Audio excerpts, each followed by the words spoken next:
ونعوذ بالله من شرور أنفسنا ومن سيئات أعمالنا من يهده الله فلا مضل له ومن يضلل فلا هادي له وأشهد أن لا إله إلا الله وحده لا شريك له وأشهد أن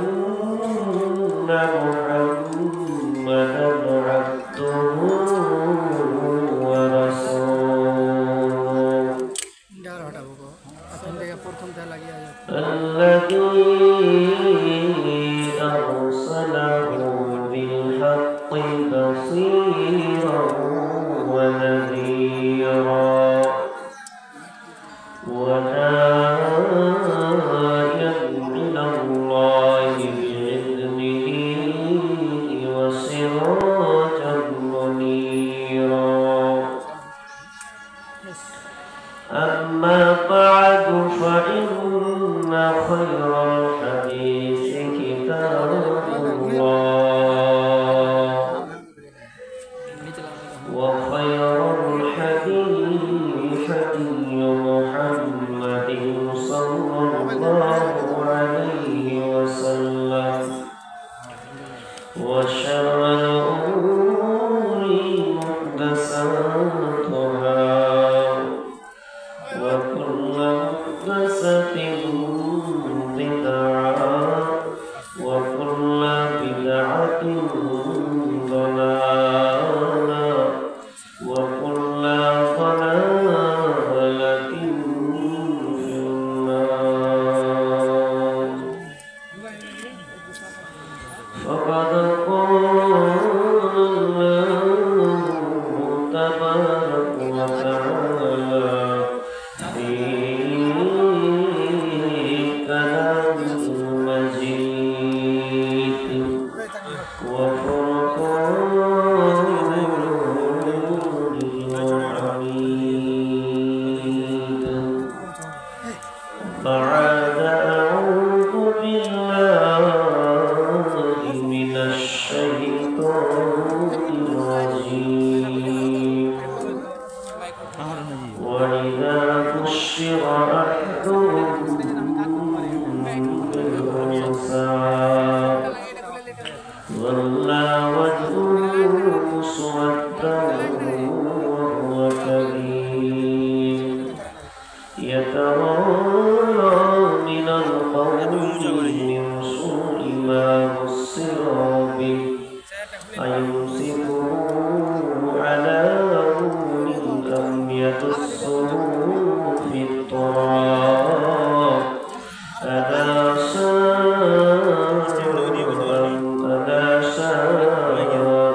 ما يحكمون بسم الله الرحمن الرحيم ومن آياته أن خلق لكم من أنفسكم أزواجا لتسكنوا إليها وجعل بينكم مودة ورحمة إن في ذلك لآيات لقوم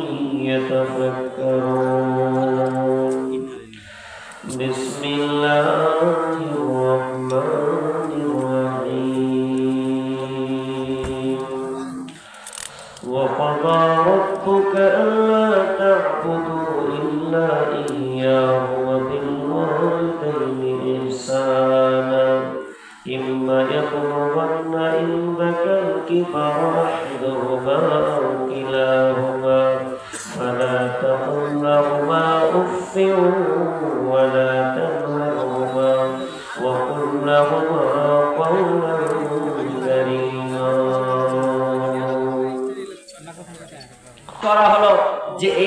সতীদাহ প্রথাকে বাতিল করতে হবে।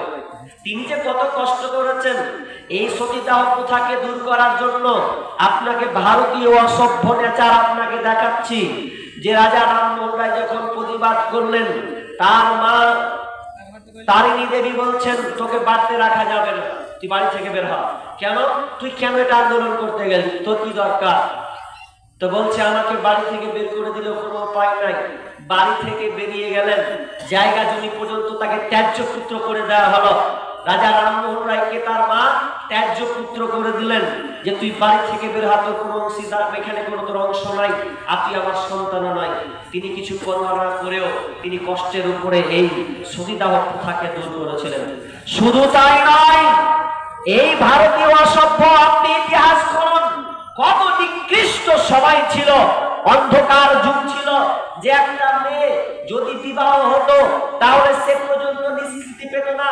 এই জন্য তারা রমণী যারা মনীষী যারা তারা হিসাব করলো যে একটা মেয়ে যদি বিবাহ হয় তাহলে ওই মেয়েটাকে কি করতে হবে, অন্তত বাঁচা যাক, ওকে তো ধর্ষণ করছে তাহলে ওকে একটা সেতুর লাগানো যাক।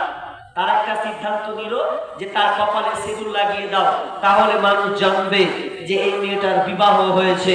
আর স্বামী যদি মারা যায় আবার সে সিঁদুরটাকে মিটিয়ে দেবে। এই মনীষীরা আবিষ্কার করলো এই সিঁদুরটা, যাতে মানুষ জানতে পারে যে এই মহিলার বিবাহ হয়েছে। দুঃখ লাগে, এই কত নোংরা যে ছিল তার বলার কথা নয়। এই সতীদাহ প্রথা এত নোংরা ছিল, পাস হলেও এরপরেও এই আইনটা বন্ধ হলেও এরপরেও তাদেরকে কোনো সম্মান দেওয়া হয়নি। বাপের কাছ থেকে কোনো জমি জানতে ওয়ারিসের সম্পদ সে পায়নি, বরঞ্চ ওই মেয়েটা বাঁচতে পেরেছে। যদি তার ৩-৪টা সন্তান হয়েছে তাহলে ওই ছেলের মুখ দেখে তার পাস হয়ে গেছে। তাদের ধারণা, তাদের আকীদা বলছে স্বামী যদি মারা যায় তাহলে জানতে হবে ওই মেয়ে কুলক্ষণী, ওই জন্য ওকে চিতায় জ্বলিয়ে দিতে হবে, সে বিবাহ করতে পাবে না। একাধিক ভগবান হতে পারে কিন্তু একাধিক স্বামী হতে পারে না, এটা তাদের আকীদা। এটা গেল কি, এটা গেল ভারতীয় আপনাদের কালচার দেখাবার কত জঘন্য ছিল। আপনি খ্রিস্টান ইউরোপীদের দেখবেন, খ্রিস্টান ইউরোপীদের দেখবেন, ওরা তো আবার আরো খারাপ। ওরা বলছে যে মেয়েরা হচ্ছে কি, যে মেয়েরা হচ্ছে এই শয়তানের পথ সূচনা, জাহান্নামে যাওয়ার সূচনা, পাপের সূচনা হচ্ছে নারী। নারীরাই প্রথম দায়ী। কেন? যে আদম আলাইহিস সালামকে ফল খাওয়িয়েছিল মা হাওয়া। এটা কে বলছে? এটা বাইবেল বলছে।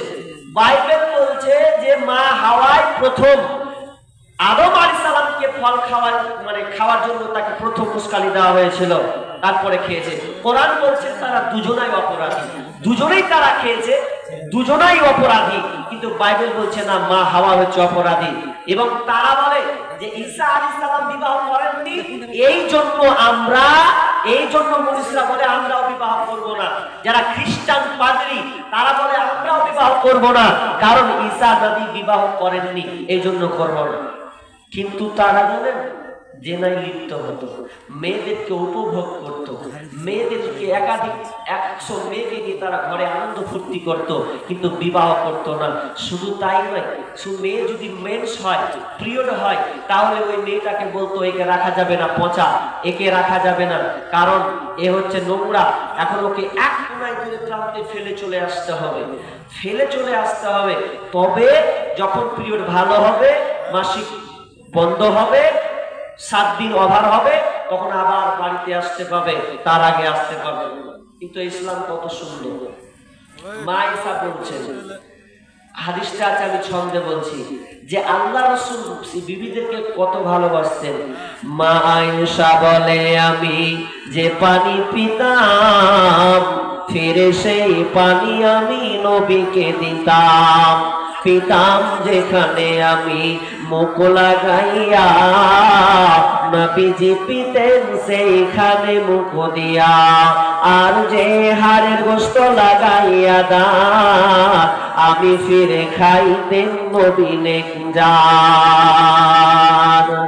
আর যে হাড়ের গোশত লাগাইয়া দাঁত, আমি ফিরে খাইতেন মদিনে জান। আমার মুখের ঠায়ে ঠোঁট লাগাইয়া, খাইতেন গোশত আপে খুশিতে ভরিয়া। নিহাত থাকিতাম আমি হায়েজের হালে, নিহাত থাকিতাম আমি হায়েজের হালে, এইরকম করিতেন নবীনের নামে। কবু ঘৃণা করে নাই নবীজি আমার, কবু ঘৃণা করে নাই নবীজি আমার, কত ভালোবাসিতেন বিবেজি গেতা। ইসলাম আসলো, ইসলাম আসলো, ইসলামের আপনাকে আইনে জাহিলিয়াতের কিছু কথা বলি। সে সময় মেয়েদেরকে সম্মান দেওয়া হতো, মেয়েদের ইজ্জত লুটে নিত। একটা মেয়ে এখান থেকে ওখানে যেতে পারতো না, জীবন্ত মেয়েদেরকে কবর দিত। এই জন্য আল্লাহ সুবহানাহু ওয়া তাআলা সূরা নাহালের 52 নম্বর আয়াত আল্লাহ সুবহানাহু ওয়া তাআলা বলেন, কি বলেন? বিসমিল্লাহির রহমানির রহিম। ওয়া ইযা বুশিরা আহাদুহুম بالأنثى ظل وجهه مسودا وهو كظيم يتورى من القوم من سوء ما بصر به أيمسكه على هون أم يدسه في التراب ألا شاء ما يحكمون।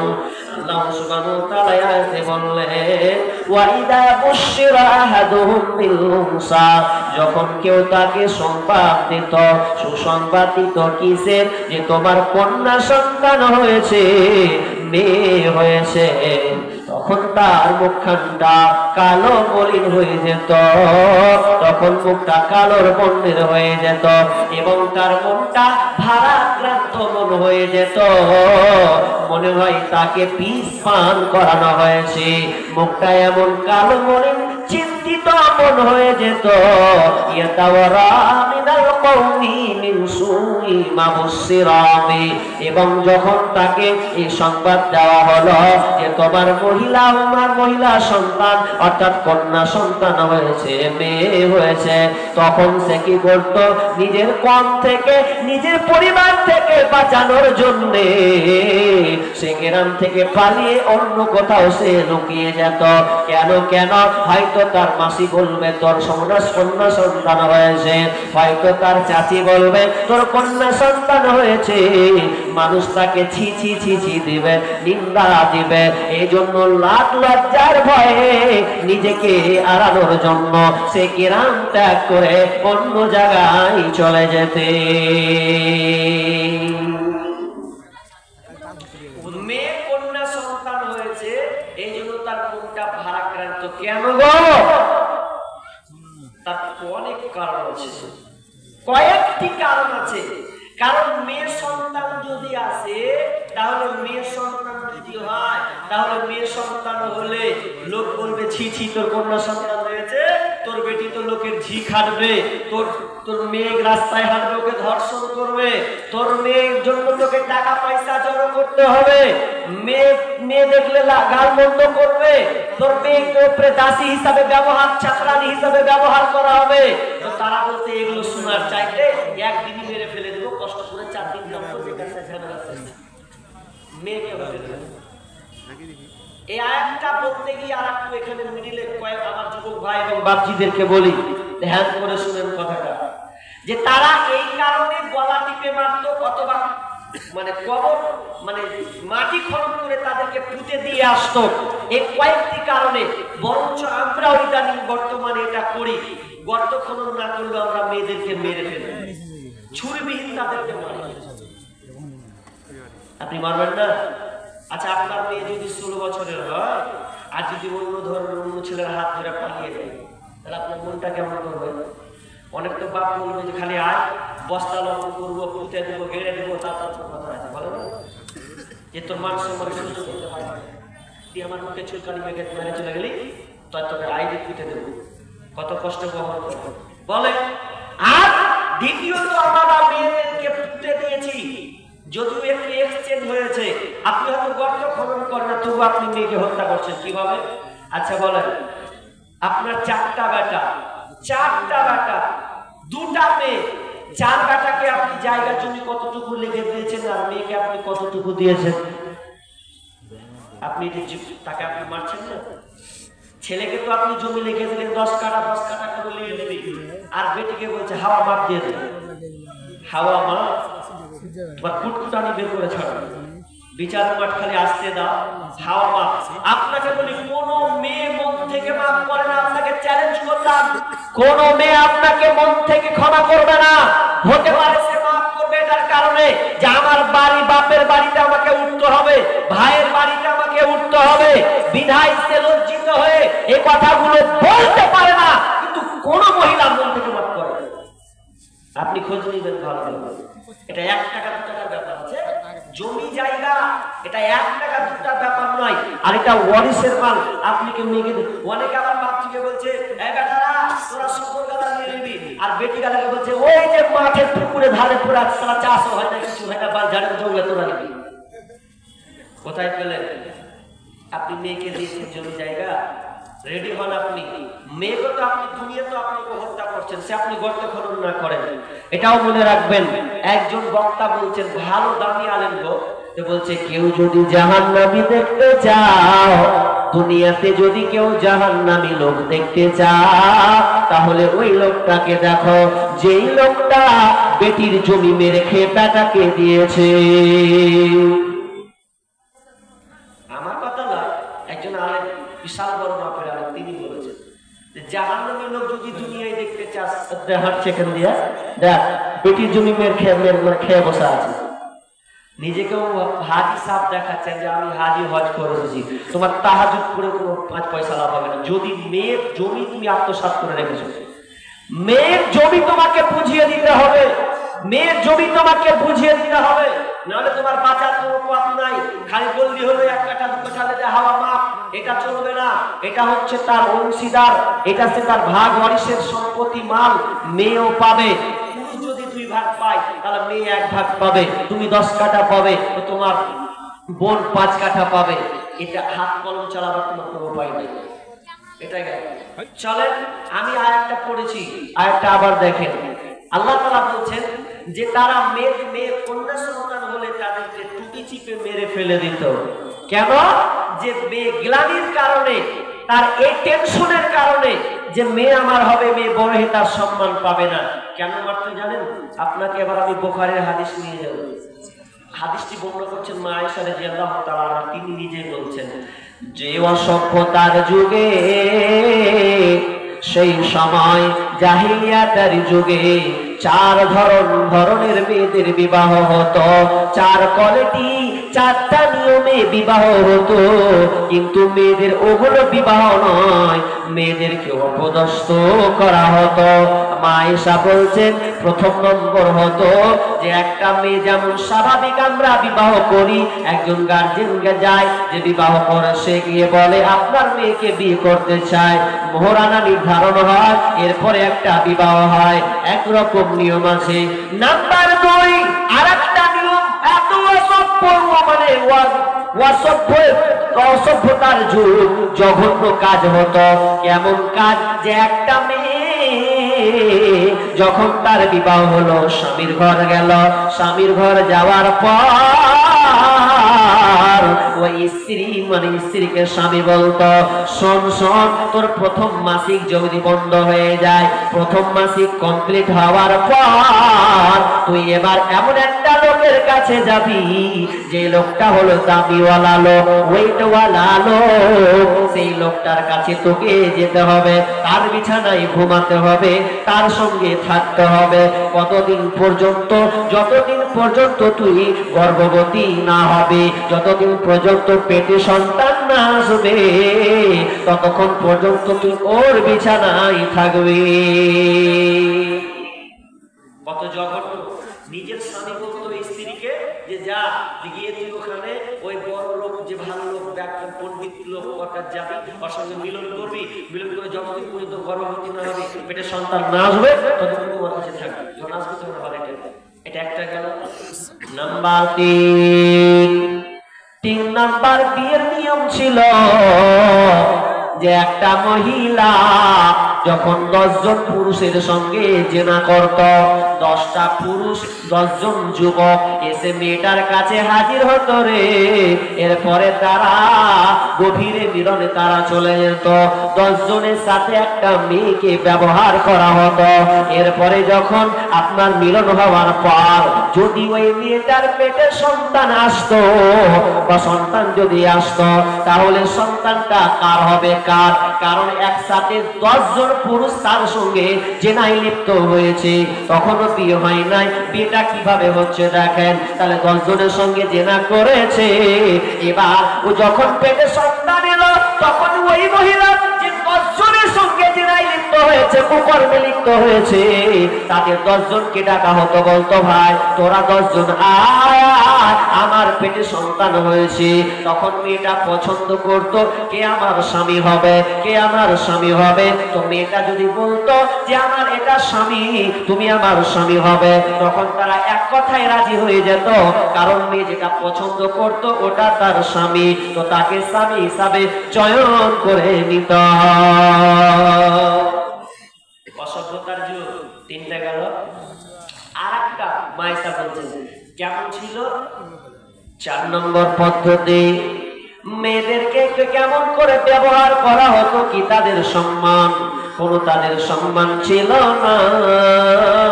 তখন তারা 4 নম্বর আয়েশা বলছেন যে এক প্রকার মহিলা, ওই মহিলা একটা ঘরে থাকতো, ঘরে একটা আপনার কিনা পতাকা টেঙে দিত, পতাকা মানে উঁচু করে টেঙে দিত। তার মানে মানুষ জানতে পারতো যে পতাকা টাঙার কারণ হচ্ছে এই মেয়েটা হচ্ছে দেহ ব্যবসায়ী মহিলা। এই মহিলাটা তার মানে পতিতালয়, তার মানে এই জায়গাটা পতিতালয়, বেশ্যালয়, আর এই মেয়েটা দেহ ব্যবসায়ী। তখন তারা অনেকে আসতো, মেয়েটার সঙ্গে খারাপ কাজে লিপ্ত হতো, এক কথায় ব্যভিচারে লিপ্ত হতো। ওই মেয়েটাকে উপভোগ করার পর যখন তারা সবাই চলে যেত, হঠাৎ করে যখন ওই মেয়েটা গর্ভবতী হতো, মেয়েটার পেটে যখন বাচ্চা আসতো রে, তখন ওই মেয়েটা আবার ওই আপনার কিনা পুরুষদেরকে ডাকতো। ডাকার পর তিনি চয়ন করতেন কার সন্তান হবে, কে টাকার সন্তান। তখন তিনি আপনার কিনা কাহিনকে ডাকতেন, কবিরাজকে ডাকা হতো। কবিরাজ যখন আসতো তখন বলে দিত কোন টাকার সন্তান হবে।